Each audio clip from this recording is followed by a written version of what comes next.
International Incident presents Storytime Adventures, stories for children. Today's book is called Stranded, a mostly true story from Iceland. Written by Aevar, Benediktsson, illustrated by Anne Wilson.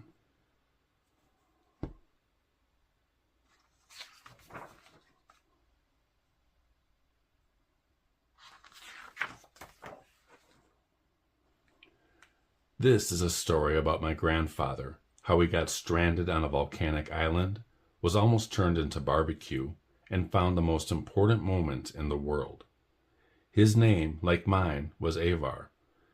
It's a name that sounds a little bit like Ivan and a lot like eyewear, which is fitting because we both wear glasses. Our story is set in the year 1964, which by my estimation was at least 1,000 years ago. My calculations could be off. Before my grandfather became my grandfather, he was an explorer, a scientist, and a photographer in Iceland. For those who have never been, Iceland is a small and beautiful island in the middle of nowhere, right between the Greenland Sea and the North Atlantic Ocean. The summers are cool, the winters are freezing, and everything in between is, let's be honest, pretty cold and wet, but I still love it. It's a land of fairies and magic, northern lights, and volcanoes. Our language is one of the oldest languages that is still spoken today.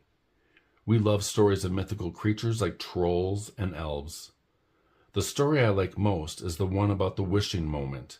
It says that there is one moment every day that is filled with magic. And if you can find that single, tiny, short, and magical moment and make a wish right then, the wish will come true. One morning, my grandfather woke up, turned on the radio, and heard the greatest news he had ever heard. That is, until he heard that I was writing this book, of course. A volcanic eruption, but it got better. It's huge, and even better, it's underwater. So a brand new island is forming right next to Iceland. For most people, this news was met with the following thought. Oh, how interesting. I will observe this new development from a safe distance, because as everybody knows, volcanoes are very dangerous. For my grandfather, however, this news meant only one thing. I must go there. A few months passed. The island was now a proper island and not an extremely hot heap of molten lava. It had been named Surtsey after a fire giant from Norse mythology named Surtur. My grandfather and his friend had received special permission from the government to visit it. The volcano was still active, but they promised to be careful. To get to the island, they hitched a ride with a local fisherman, like you do, who promised to pick them back up the next day. It was summer, the sun was shining, and my grandfather and his friend were excited. They were both interested in nature, they both had their cameras, and they were both certain this would be a trip to remember. They waved goodbye to the fisherman and started to explore. It was amazing. It was a brand new island, still growing, slowly filling with life. My grandfather had on his best purple boots, and since he didn't want to ruin them, he had a very strict rule for walking around Surtsey. If the bottom of your boots start melting, you probably should be standing somewhere else. Which is, when I think about it, a good rule for life in general, not just when you're visiting an island that is more or less an active volcano. My grandfather and his friend walked around snapping photos. Day turned into night. It got pretty cold, but they kept moving, keeping themselves warm by climbing and exploring. They were so excited that they didn't sleep a wink. They just kept on taking pictures. Finally, night turned back into day. As the morning sun greeted them, they were so tired that they couldn't possibly take any more pictures. The two friends started walking back to shore.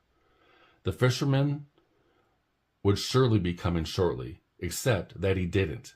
My grandfather and his friend waited, and waited, and waited. Finally, they knew for certain the fisherman wasn't coming. And now, dear reader, I know what you're thinking. Boom, I found it. This is the one thing in the book that isn't true. Surely the fisherman was waiting for them at the shore and brought them right back home to safety. Nope. My grandfather and his friend realized they would have to stay another night on the island. But they had 4 problems. 1, they didn't have any water, only 2 bottles of juice. 2, the only food they had left was a single orange and some chocolate. 3, their coats weren't very warm, and it was getting very cold. 4, the volcano was still active. Number 4 probably should have been at the top of the list. So, this is how they solved them. 1, they drank the juice. 2, they ate the orange and the chocolate. 3 and 4, they decided to sleep next to the volcano. Yes, you read that right, next to the volcano. Now I know that you are again thinking, this is the one thing in the book that is not true. I found it. Never mind, the thing about the fisherman. Nope, this is also true. It happened, even though it was summer. It was freezing cold at night. And an active volcano is the perfect thing to keep you warm, right? It really isn't. My grandfather and his friend walked as close to the running lava as they dared. The ground was very rocky, and for a moment my grandfather closed his eyes and wished he had brought his bed with him. Maybe he would get lucky and stumble upon the magic wishing moment. He opened his eyes and looked around. No such luck. When they didn't dare walk closer, they decided to set up camp. They had to be careful, though, as the volcano was spitting up molten lava as high as the clouds. Their plan was simple. They found themselves a comfy spot on the rocky ground and decided to use their coats as pillows. Then they decided that they would take turns sleeping and watching the lava, just in case the lava in the air and the running lava on the ground got too close and turned them into human barbecue. But then they both fell asleep. Maybe it wasn't the best plan. The morning after, they both awoke. Luckily, no one had been barbecued. The ground around them was very warm, and when my grandfather went into his coat pocket to fetch his glasses, he couldn't find them. All he could find were 2 pieces of glass and a twisted string of plastic. It took him a moment to realize his glasses had melted in the night. And yes, I know what you are thinking. Now this is the thing in the book that is not true. Nope, this is true. It really happened. Cold, thirsty, and hungry, my grandfather and his friend walked around the small island all day, waiting for the fishermen, who never came. The following night, even more freezing and starving than the night before, they ventured closer to the active volcano. They lay together on their backs and watched the lava dancing in the night sky like some fire-red northern lights. My grandfather closed his eyes and wished he still had his glasses. Maybe this time he would get lucky and stumble upon the magic-filled moment of the day. He opened his eyes and looked around. No such luck. He didn't mind, though. The sky was beautiful, even though it was a little blurry. The following morning, my grandfather and his friend woke up exhausted. They had now been alone on the island for more than 48 hours, with hardly any food or water. Just to do something, they set their sights on a big hill in the middle of the island. Maybe they could call for help from the top. Maybe somebody on the mainland would be looking at the island with binoculars and notice them. When they were halfway up the hill, my grandfather turned to his friend and joked, "I wish that when we reach the top, we would be greeted with something to eat, maybe some nice hot soup." And he closed his eyes for the 3rd time since they arrived on this strange and beautiful island and repeated the wish, shouting it as loud as you can shout something in your mind. My grandfather opened his eyes and looked around. No such luck. The friends laughed and kept on walking. But then a truly wondrous thing happened. The moment they reached the top of the hill, they spotted a man walking up the other side. "Well, there you are," shouted the man happily as he reached the top.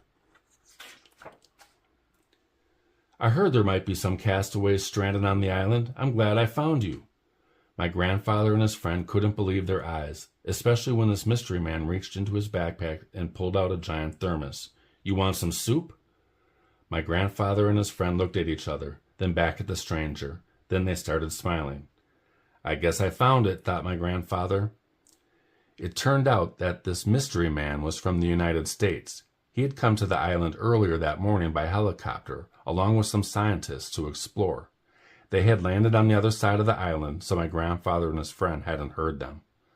Some will say that this was a lucky coincidence. I say that my grandfather finally found the magic wishing moment. And yes, I know what you were thinking. Now come on, this has got to be the thing in the book that is not true. It just has to be. But no, this is also true. In the end, my grandfather and his friend arrived safely back on the mainland. They never found out why the fisherman didn't come back for them. Maybe he simply forgot. My grandfather didn't care. He was just happy he was back home. And so was my grandmother. And that is the story of how my grandfather got stranded on a volcanic island, was almost turned into barbecue, and found the most important moment in the world. My grandfather's best boots weren't purple. They were green. Everything else is true. The end. Thank you for watching. Please like, share and subscribe. Have a book you'd like to hear or a book you'd like to submit? Please let me know.